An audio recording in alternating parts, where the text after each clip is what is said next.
mejor. Y quiero empezar la charla hablando justamente sobre cómo está el mundo hoy y con una pregunta que tengo para ustedes para arrancar. Y es, ¿alguien tiene alguna idea de cuál fue el mejor año de la historia de la humanidad? Sé que es una pregunta medio extraña, pero ¿alguien tiene alguna pista? ¿Alguien se le ocurre algo? La ilustración. ¿Cómo? La ilustración. La ilustración. Bien. ¿Alguna otra? 2001. Humor negro, me parece que no. Sobre todo con Argentina. ¿Alguna otra idea? Bueno, la respuesta en realidad es muy simple y viene de la mano de una muy buena noticia que le quiero dar a todos ustedes, más allá de algún problema personal que alguno pueda llegar a tener. Todos ustedes tienen muchísima suerte porque claramente el mejor año de la historia de la humanidad fue el año pasado. Y cuando termine este año, el mejor año de la historia de la humanidad va a ser este año.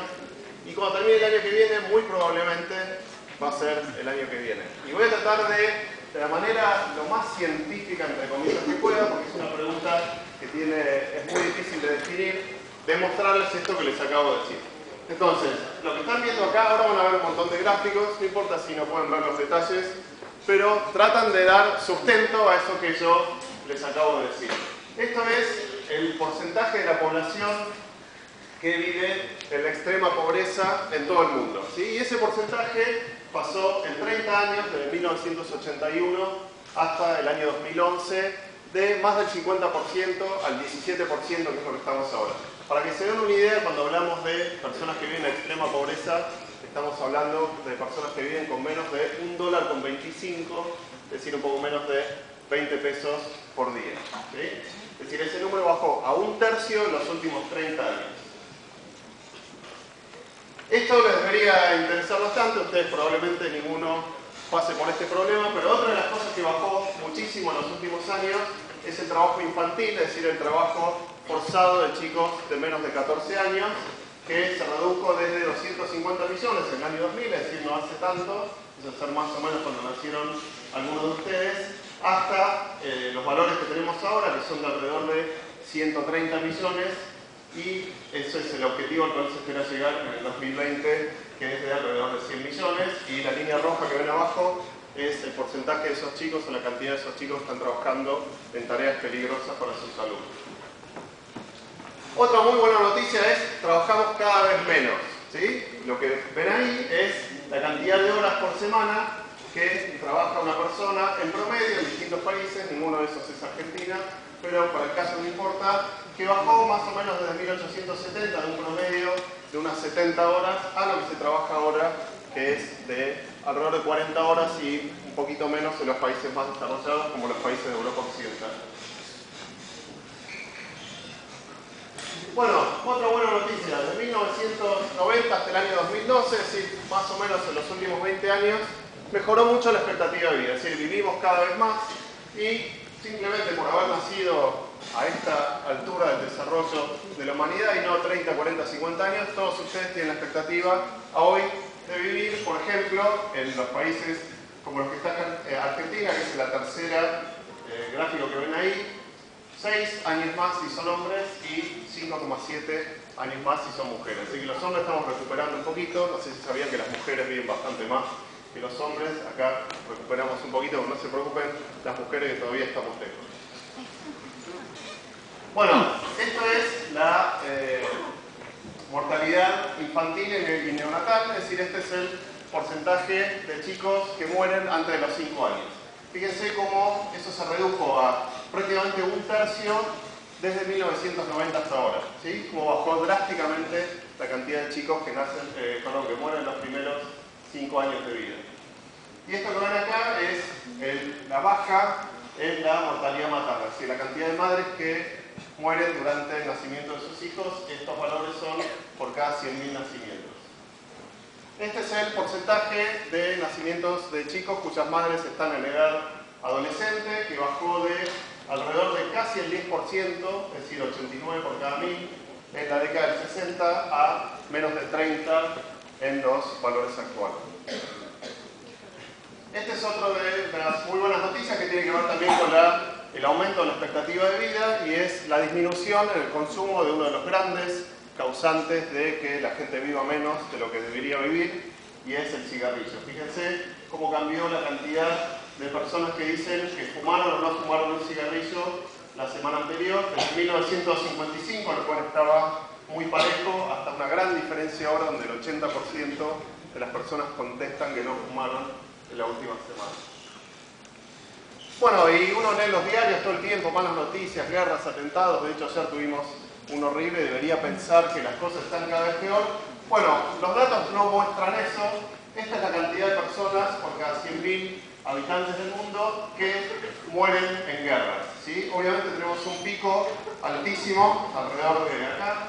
¿A quién se le ocurre qué es esto que está acá? Alrededor de 1940. La Revolución Francesa. Exacto, la Segunda Guerra Mundial, donde murieron más de 60 millones de personas. Y fíjense los valores que estamos ahora, que comparados con los valores históricos son bajísimos. Esto, digamos, trae las cantidades por guerras coloniales entre distintos estados, guerras civiles o guerras civiles con intervención de algún otro país. Bueno, esto que ven acá es la cantidad de armas nucleares desplegadas en el mundo, que tuvieron un pico alrededor del año 85, ¿sí? Llegando alrededor de 70.000 armas nucleares desplegadas en todo el mundo, sobre todo en los Estados Unidos y Rusia. Este valor que ven ahí arriba, fíjense cómo bajó drásticamente hasta el año 2011. ¿Sí? Tuvieron muchos años en los cuales, si a alguien se le ocurría apretar algún botón, el mundo iba a estar en serios problemas. Esta es la evolución de países con gobiernos autoritarios versus países con gobiernos democráticos. Fíjense cómo hacia fines de la década del 70 y durante la década del 80 se cruzan las curvas y baja la cantidad de países con gobiernos dictatoriales y sube muchísimo la cantidad de países con democracias, estando ahora en el mundo alrededor del 90%. Hay algunos detalles sobre algunas democracias mejores que otras, pero el cambio es claro y es muy positivo.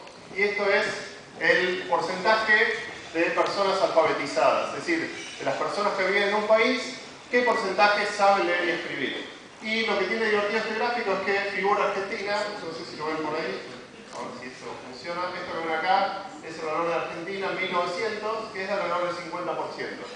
Es decir, en nuestro país, hace 100 años, y a veces se oye por ahí que nuestro país era buenísimo hace 100 años, que era pues, una de las principales potencias del mundo, la mitad de la gente no sabía leer y escribir.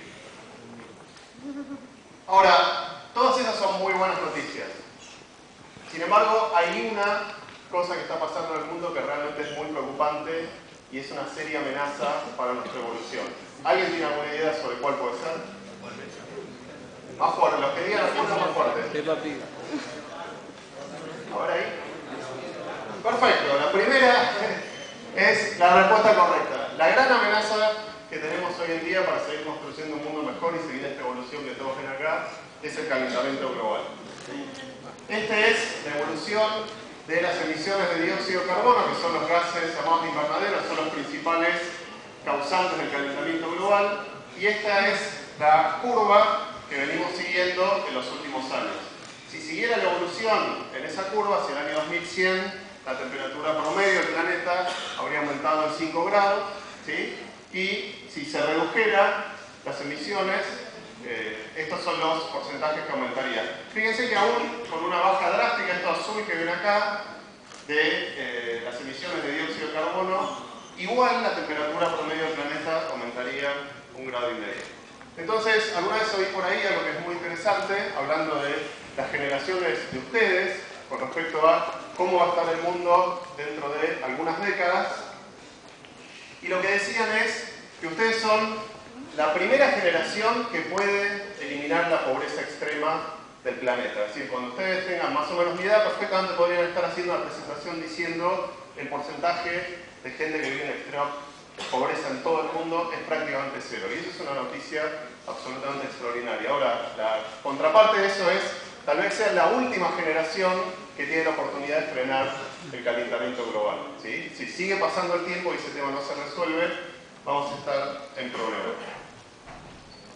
Fíjense un dato bastante interesante, y es que los países que son los grandes causantes del calentamiento global, sobre todo Estados Unidos, está está en una situación bastante poco vulnerable a los efectos del calentamiento global. Eso tiene que ver con cómo es su geografía.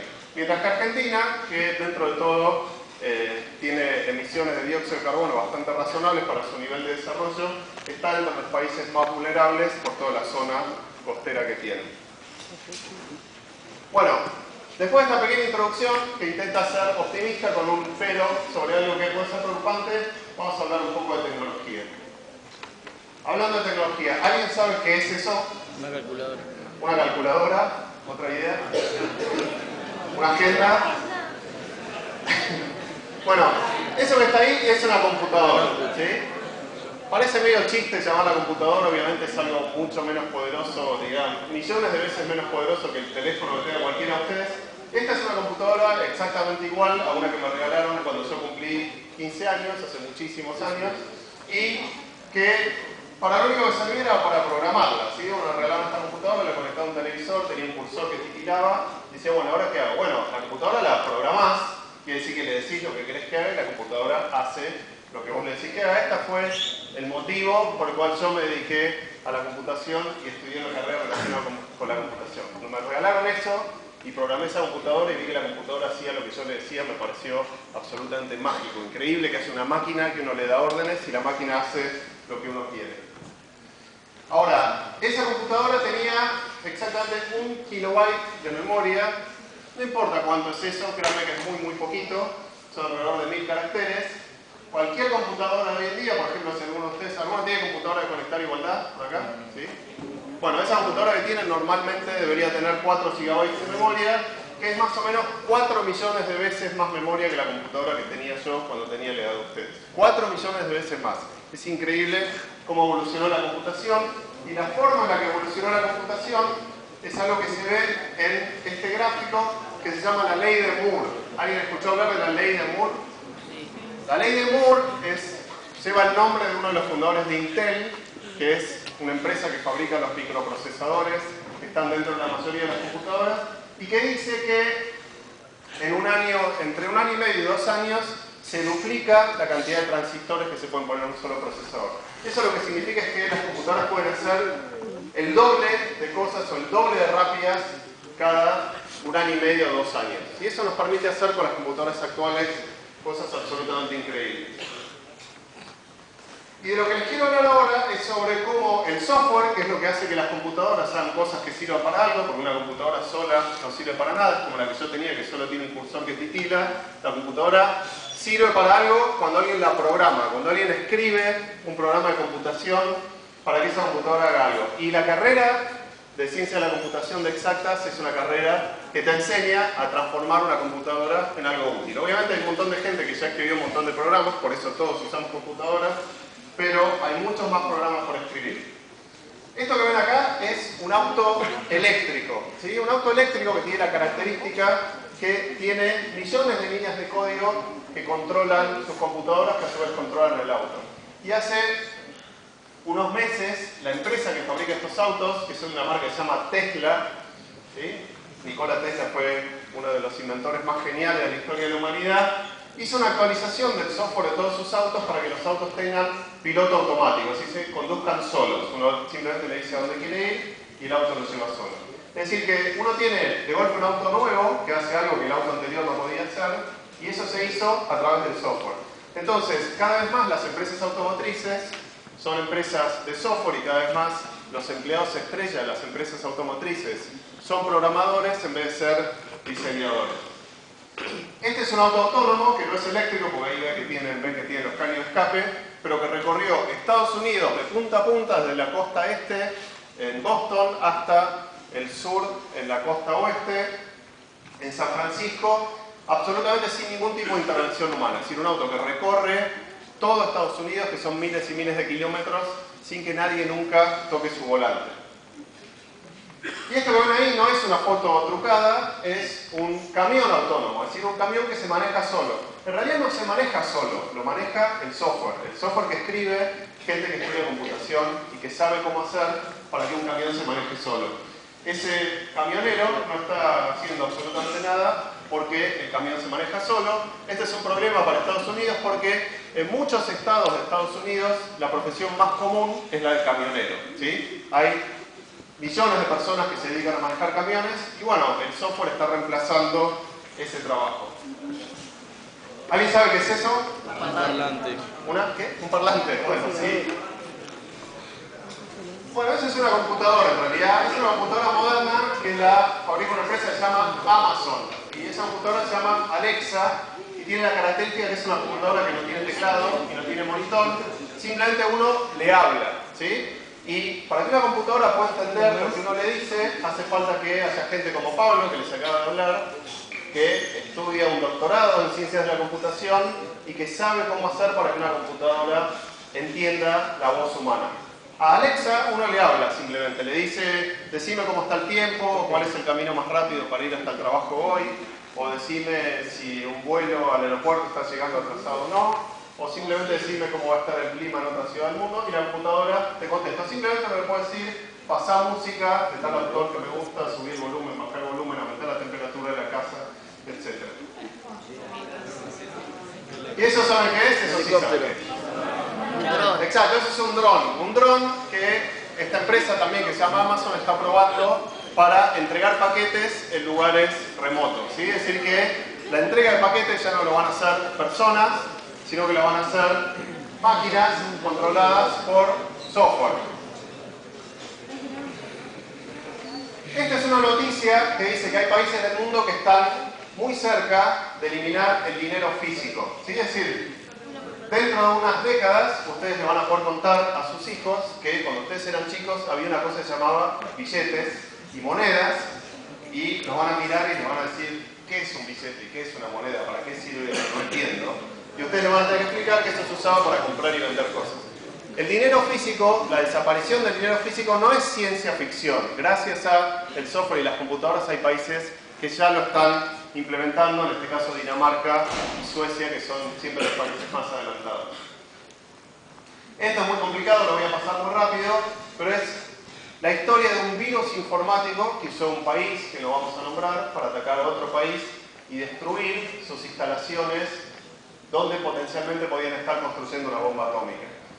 Es decir que eso ya no se hace mandando un avión que tiene una bomba y tirando una bomba arriba de un lugar, sino con programadores que escriben un software, que en este caso es un virus, o un gusano, como se llaman algunos de los virus, que se mete en lugares donde se supone que no se tendría que meter y destruye las cosas que otro país quiere destruir. Así que, a su vez, la guerra o el conflicto entre países pasa cada vez más por la tecnología y menos por esas formas antiguas, andar con espadas o tiros, o todas esas cosas que por suerte deberían desaparecer. Esto tiene mucho que ver con nuestro país y es como el software está revolucionando el agro, dando mucha más precisión sobre qué tenemos que sembrar, dónde tenemos que sembrar y haciendo que nuestras cosechas sean cada vez más productivas. Esto es un software muy interesante que se llama un tutor cognitivo. Son sistemas que ayudan a los docentes de las escuelas a personalizar la educación. Es un software que los ayuda a convertir los libros de texto en libros personalizados. Entonces, en vez de todos ustedes leer el mismo libro que tiene los mismos ejercicios, van a poder cada uno tener una versión personalizada de esa información en función de cómo ese software detecte que ustedes van aprendiendo. Bueno, y en Argentina, ¿qué pasa en Argentina? En Argentina tenemos una gran oportunidad para desarrollar tecnología. Eso que ven ahí son algunas de las cosas que podemos hacer en Argentina y prácticamente en ningún otro país de Latinoamérica se pueden hacer. Un satélite de telecomunicaciones, que es esto que ven acá, como el ARSAT-1 y ARSAT-2. Este es un nanosatélite, que es un satélite de observación de la Tierra, que hay una empresa argentina que acaba de lanzar al espacio dos de ellos.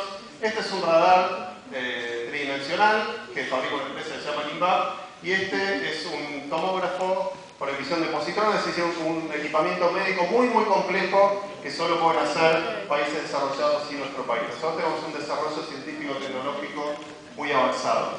Y esto que ven acá es lo que se llama la industria, los números de la industria del software argentina. Básicamente, para que entiendan esto, es cada vez más Argentina produce software, hay gente que se dedica a hacer software, cada vez exportamos más software y Argentina exporta hoy más software que carne. Es decir, un país que históricamente fue visto como el país de las vacas y todo eso, hoy es un país muy avanzado tecnológicamente.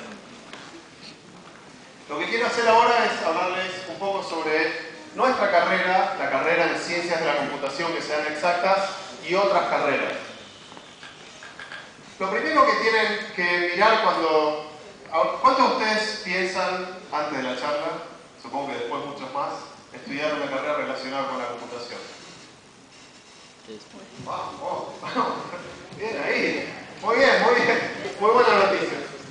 Tienen un futuro muy promisorio laboralmente y otro montón de cosas. El resto por ahí también, no quiero opinar sobre lo que estoy en otras carreras. Bueno. Una de las cosas que van a notar cuando hablan de carreras de computación es que algunas empiezan con la palabra ciencia, otras empiezan con la palabra licenciatura y otras empiezan con la palabra ingeniería. ¿Sí? Hay otras más cortas que empiezan con la palabra tecnicatura. La carrera de exactas es una carrera de ciencias de la computación que está muy orientada a descubrir cosas nuevas relacionadas con el mundo de la computación. Por eso hay muchos investigadores que hacen cosas como las que les contaba Pablo, donde dicen cosas como, por ejemplo, no tenemos ni la menor idea cómo se hace esto. Es decir, cómo podemos hacer que una computadora reconozca que la persona que le está hablando está a punto de dejarle de hablar. Pero estamos trabajando para tratar de saber cómo hacer eso. ¿Sí? Entonces, eso es lo que se llama hacer investigación, tratar de descubrir cosas nuevas. La ingeniería es la disciplina, digamos, lo que tiene que ver con la aplicación de la ciencia para construir cosas útiles. Construyo cosas nuevas a partir del conocimiento científico. Ahora, los ingenieros también pueden investigar y los científicos también pueden construir cosas nuevas, ¿sí? Pero eso habla de las orientaciones de las carreras. Los investigadores, es decir, los que estudian carreras científicas, publican lo que descubren en unas cosas que se llaman papers. ¿Sí? Un paper es un artículo técnico donde un investigador dice, mira, descubrí cómo hacer tal cosa. Y lo que están viendo acá es un paper. ¿Sí? Un paper cualquiera, en realidad mentira, no es un paper cualquiera. Ahora les voy a contar cuál es ese paper. Es un paper que escribieron dos investigadores hace un poquito menos de 20 años de una universidad en Estados Unidos, uno de origen ruso y otro americano, que explicaba algunas cosas. Ustedes lo ven ahí, eso es muy complicado, yo no voy a saber cómo entender eso, nunca voy a poder hacer una cosa así. No crean, no es tan complicado lo que dice este paper. Este paper es un paper que explica cómo saber, cuando uno hace una búsqueda en internet, cuáles son los resultados más importantes que otros. ¿Sí? Entonces, supónganse que ustedes están buscando algo en internet para estudiar algún tema, por ejemplo la Revolución Francesa. ¿Sí? Entonces, ¿ustedes qué hacen? ¿Qué software usan para hacer eso? Google, muy bien. ¿Y qué ponen? Google Revolución Francesa, ¿no? Ponele que hacen eso. O sea, así no es más fácil seguir la charla. Si ponen Revolución Francesa, ¿cuántos resultados creen que hay en internet sobre la palabra Revolución Francesa? Bien, millones. Muy bien. Probablemente sean decenas de millones. Ahora, si ustedes fueran Google, ¿cómo saben de esos millones cuál tiene que poner primero y cuál tiene que poner después? El que tiene más visitas. ¿Que tiene más visitas? Bueno. El que lo pague más. El que paga. El que paga más. Bien, eso no es tan fácil. Hay resultados pagos y resultados que son no pagos. Bueno, ese problema era un problema que dos investigadores, dos académicos estaban tratando de resolver en una universidad que se llama Stanford a mediados de los 90. ¿Sí? Y el paper que escribieron se llama La anatomía de un motor de búsqueda en internet de gran escala hipertextual, y los autores son Sergey Brin y Lawrence Page, que son justamente los fundadores de Google. Ellos no tenían ganas o una idea de crear una empresa para hacer esto, entonces crearon lo que hoy es la génesis, lo que fue la génesis de Google, y dijeron, bueno, vendámoslo esto, vamos a ver si alguien nos paga algo por esto que hicimos. Estuvieron negociando, ellos querían cobrar $1 millón, les pareció, alguien les ofreció 700.000, les pareció que era poco, entonces dijeron, bueno, mejor hagamos una empresa. Hicieron una empresa que se llama Google, y eso que ven ahí es la versión de Google beta en el año 98, y hoy Google es una de las empresas más grandes del mundo. ¿Sí? Eso que supuestamente podía valer $1 millón, hoy vale alrededor de 700.000 millones de dólares. Es imposible imaginarse lo grande que es ese número, ¿no? Es muy grande, créanme.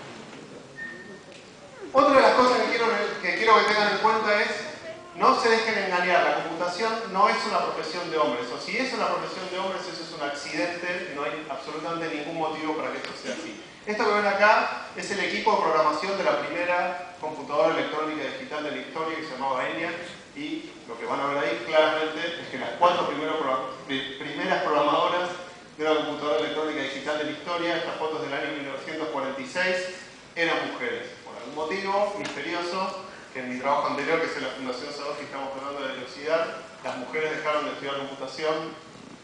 Si ustedes son mujeres y están pensando en tal vez estudiar computación, no hay ningún motivo para que no estudien computación. Es una carrera apasionante, muy creativa, con muchas cosas para hacer. La tecnología va a seguir cambiando el mundo y va a seguir haciendo un mundo cada vez mejor. Para que esos gráficos se sigan moviendo en la dirección correcta, algunos para arriba, otros para abajo, vamos a necesitar a las computadoras. Todos esos grandes avances vienen a través de computadoras. Como por ejemplo, este tipo de prótesis conectadas directamente al cerebro, es decir, uno va a poder reemplazar una extremidad, por ejemplo, lo puede haber perdido a través de esto que las series antes se llamaban como un brazo biónico, ese tipo de cosas. Esto ya es una realidad, no estoy hablando de ciencia ficción y esto se controla por software.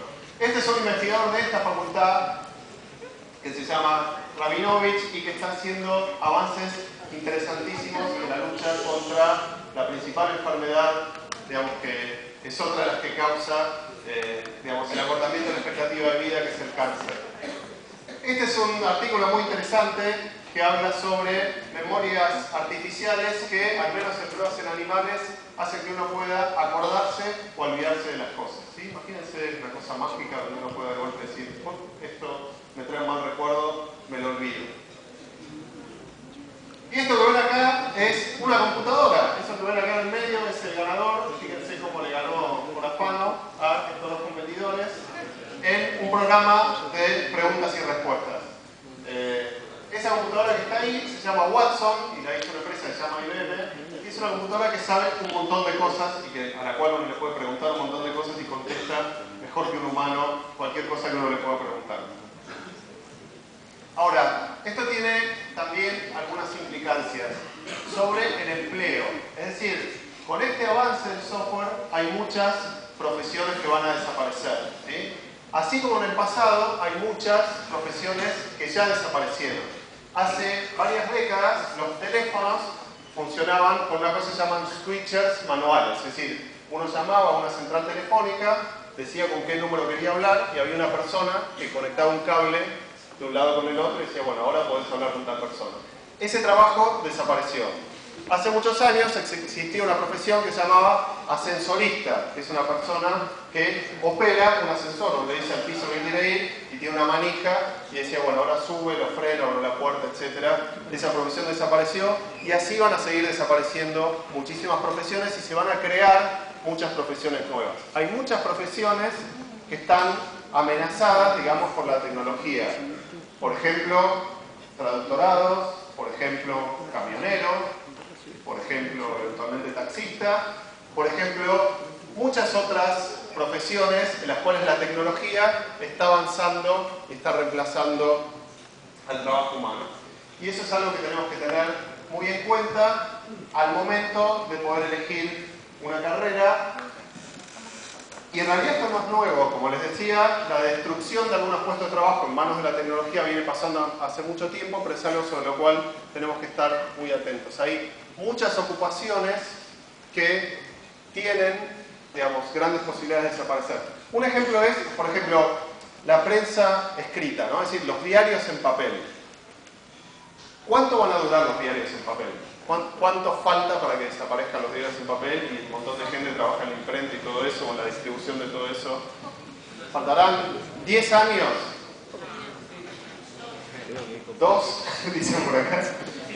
5, 10, 15, 20, no importa. Lo que sí importa y lo que seguro va a pasar es que los diarios en papel van a desaparecer cuando todos ustedes estén en su edad laboral, ¿sí? Tal vez sea dentro de 10, tal vez dentro de 20. No conviene hacer esos pronósticos porque en general uno lo pifia, pero de eso sí pueden estar seguros, ¿no? Y eso es simplemente un ejemplo.